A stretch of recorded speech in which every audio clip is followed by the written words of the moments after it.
welcome back to the post-track day recap review. The end of day one. End of day one, that's a good way to put it. End of day one. One more day to go. Well, thoughts? You named this thing the Brick back in the day. Does it hold true? To fill in, so we both had the opportunity to ride the Ducati 848 2012. Today, we have quite a few thoughts on should you buy this bike with the purpose of track racing. I think that's a very different question than should you buy this bike for cruising around and picking up chicks. Yeah, I agree. We were on Q5s. Dunlop Q5s, right? Not Q5S, just Q5. Q5. Suspension hasn't been tuned. As we've talked about before, there's a pretty big weight difference between me and Easton. We just kind of made the decision to both ride it where it's at. If one or the other of us own this bike, as far as our dailies, we would definitely get the suspension tuned. Yeah. And I think that it showed that on the track today. Yeah, I think so. Well, and that goes for any bike, right? That's always like the first thing I tell someone is like, just go get your suspension adjusted. That goes for anything. It was, I don't know. It's interesting. So Ducati, for those of you that ride Ducatis and are aware of Ducatis, it's a different experience from riding a high-revving sport bike, real power band. I mean, Ducatis are known to be kind of a torque monster. Supposed to be. Supposed to be. Yeah, so coming into this, right, like V-twin, I'm used to riding an inline 4 with a little bit of V4 experience, but V-twin, right, I expected just this like low-end grunt, and it's got 13,000 RPM, so I figured still be able to get up there, but I expected most of that to be down low. That wasn't the case for me, and we've talked about like possibly, and we're both used to riding S1000, Gixxer, all these inline 4 high-revving screamers, if you will. Right. And possibly, what's the word I'm looking for? Like why we're not feeling the power as much. Just getting used to riding it. I mean, it's a new bike. First day out on the track, there's some learning curve there, just how to utilize it and how to get the most power out of it. Right. There's a bit of a learning curve there. Let's talk ergonomics first. Okay. How did you feel on the bike with your size? So I felt pretty good overall. I think the tank is like the shape, right? This line right here, that massive freaking square inch area that you can put your leg against to really hook it. That was sweet. Honestly, I felt that. But it's so tall that it's almost too much. And I think we both talked about rear sets would help this bike out a lot. Absolutely. Getting your leg a little higher up there, especially for me. I wasn't quite able to get my leg actually under there and like hook like I should have. Having that flat all the way back like that is amazing. I don't know why, but I know why they've gone away from that, but that's something I guess I miss. Right. I said this to you earlier. The biggest thing I can say about this bike is that you can ride it at a reasonable pace pretty easily. If you want to ride it fast, you have to work for it, right? I think it's kind of how we both felt. Yeah. There's like nice and steady, you're out there, you're doing pretty good, but if you really want to like feel... It didn't lend itself to lazy riding. Right. And I still want to quite call it the Brick, but it is definitely heavier than you would expect for middleweight. The chicane out here at UMC, after you had rode it, you said, trust me, it goes through the chicane nice. I trust you. It goes through pretty good. Yeah. Ergonomically for me, I have long legs and a short torso. Same reason I can't fit in race suits, right? Short legs, long torso? Sorry.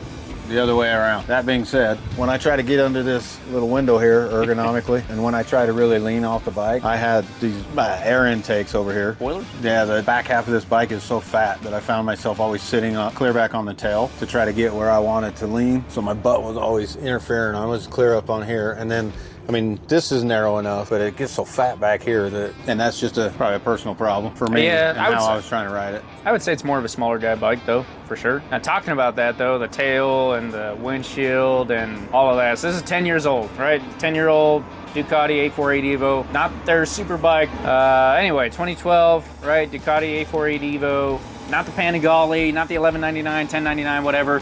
But that's kind of why we're here. I think this is in the anywhere from like 5 on the very, very low end, all the way up to 10, I'd say. But most likely going to be in that 7 to 8 range, right? That's $1,000 price-wise. One of the things I think we wanted to decide was, so we both own Gixxers, 750 GSXRs. Both of us have one of those in a stable. This, if you look at old YouTube videos, if you look at old reviews from when this bike was new, it was the Gixxer killer. Yeah. You can find videos both ways, but I think predominantly this bike was winning on most of the reviews that we've seen. We wanted to know how it compared to a Gixxer. Yeah, I mean, if you go back and look at reviews now of this bike, people are like, no, terrible, right? But we wanted to, I guess, debunk that a little bit and see, because we're like, there's no way, it shouldn't be, right? In its time, this bike was top of the line. Everyone wanted one of these things. And I mean, looking at it, it's a beautiful bike. Yeah, I still can't get over the looks. It does look great. But I think we didn't debunk anything because it's actually true, basically is what we came up with, right? In today's world, if you came to me, you're like, hey, what track bike should I get? And I was like, I don't know. You're like, well, hey, I'm looking at a Gixxer 600 or Gixxer 750 or a Ducati 840 Evo. I would tell you to get a Gixxer. Or even, we don't have necessarily CBR experience or R6 experience, but Even just from, especially when you're talking about an older bike or a track bike, it's cool to say you have a Ducati for sure. It earns some clout that way, especially for non-motorcycle riders. As soon as you say, I have a Ducati, they, woo! Yeah, I mean, take this thing to a bar, a restaurant down the road. Right. It'll still turn heads. People right? are going to look at it. Yeah. They're going to see the name on the side. I think that's cool. But if you're a kid or first-time track day guy, just the service, maintenance, ease of finding a dealership, ease of finding aftermarket parts, all of those things also makes it difficult. Yeah, I would say if you're looking for a bike to collect and maybe take out once or twice a month or something like that, or set on a wall under the last case, like 100% beautiful bike, amazing. I don't want to put it as like a absolutely not, because I think it did pretty well. Oh, it did. It held its own. It did great. I will say below, I think we decided 6,000, 7,000 RPM. It doesn't have that kind of V-tween grunt that you would expect, but this is a used bike. We talked about you put brakes on it, tires on it. That was about it, right? Gave it a wash. So we haven't gone and like done anything to figure out. Hasn't been on the dyno. Yeah. We haven't seen what previous people made. This bike does have the auto upshift. Yep, quick shifter. That was nice, worked as it should. Yeah, everything like mechanically worked well. But what about how quiet it was? That was weird. Because I can start her up right now. Yeah, go for it. She's not a quiet bike.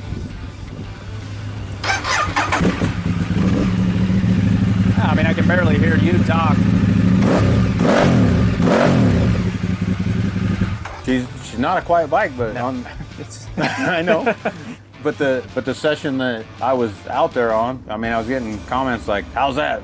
The only reason we ever knew you were coming by is because your Marblehead white helmet that I wear. Yeah. Can't hear it over any of the other bikes, which was really surprising. Yeah, I was pretty surprised. I mean, it's not screaming, right? It's not a straight pipe. There's a pretty big can back here, so it's reasonably quiet. Pretty But big couple cans. yeah. But it's still it's not a quiet bike. Get it out on the track. When I mean, you got to think the stands are reasonably far away, but when I was up there watching you, yeah, I couldn't hear it at all. Could not hear the bike. So kind of interesting that way. Yeah, I guess in my head, to sum everything up, beautiful bike. They're coming down in price. What about the brakes? That was interesting. Yeah, thanks for reminding me. So Brembo brakes and a Brembo clutch, which I'm pretty new to. My first hydraulic clutch, I can't tell the difference. You supposed to be able to tell the difference? Drive that Beamer behind you and you'll tell the difference. You think I'm getting so? a really strong hand.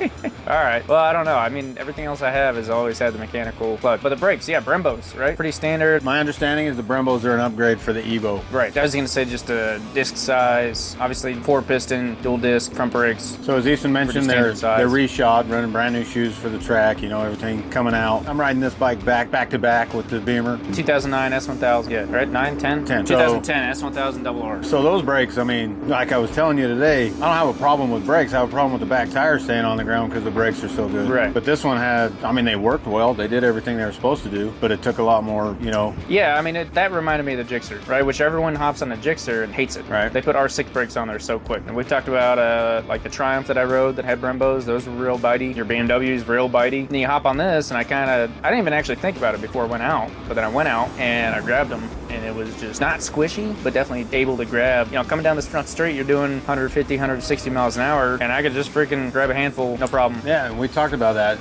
We're running the perimeter today at UMC. You mentioned we're a half mile. At least, yeah. I don't remember the exact straight size, but 3-mile total track, one of the longest straights in the U.S. Right. Around the full And course of the perimeter. so you have a lot of time so running down the straight here, it's half mile plus. You mentioned one of, if not the longest straight.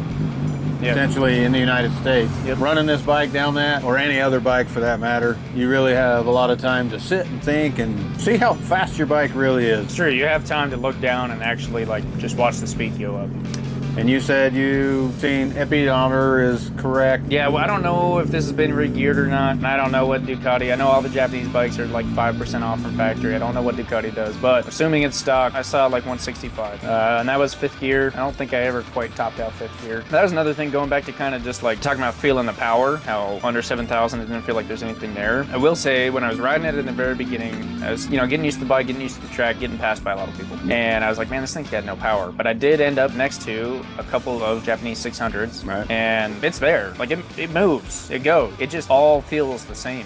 Yeah, I think it's what we talked about. The noise doesn't change. Yeah, it's just a different feeling. Maybe some Ducati riders out there have some opinions. on that. Yeah, let us know. All in all, again, I'll just reiterate one more time. Great bike. No hate, no shade intended on the bike. Just how it felt today. I think for me, to sum it up, the handling, better than I expected. The Ducati power wasn't there as much as I expected it to be. Or your perception of power. Yeah, I guess. What you perceive as power. But even there were times that you come out of a corner and you're not in the right gear and it just falls. And I don't feel like a V-twin should do that. Yeah, and I say that. And I felt that a couple times. Just as you said, you come out, maybe and we're both first time riding it on the track, so you don't have what gear you feel like you're gonna run, so you catch yourself out, and to recover was long. Yep, long recovery, and that's where most of the passes I felt like came from. Right. There's times like that where I came out a little bit low RPM, someone else was there ready to go, able to wind up, and I didn't have time to wind this up. So does JK Moto have a Ducati for sale, or? I don't think so. I still think at the end of the day, if you're looking for your first track bike or just another track bike, I can't recommend it. I can't quite do it. I'm calling it a wall hanger. Yeah. As far as like beauty and just... Well, knowing what I know now, my opinion, if I'm, again, knowing what I know now, if I going to buy a bike, I'm going to start racing at the track, this ain't it. I agree. And we'll do a street review at some point, kind of see how that compares to the track. Get that information out for you guys. So sounds good. Sounds like a good excuse to ride. Yeah, I agree. Always need more of those. Anyway, thanks for watching. Let us know what you think down in the comments. If you want to see more Ducati content, let us know. It is available. We can do it. Or if you agree that it's just a wall hanger, type it up. We'll get her up on the wall. I think that's all we got. So go ahead, like, comment, like I said, and subscribe to the channel. All right. Thank you.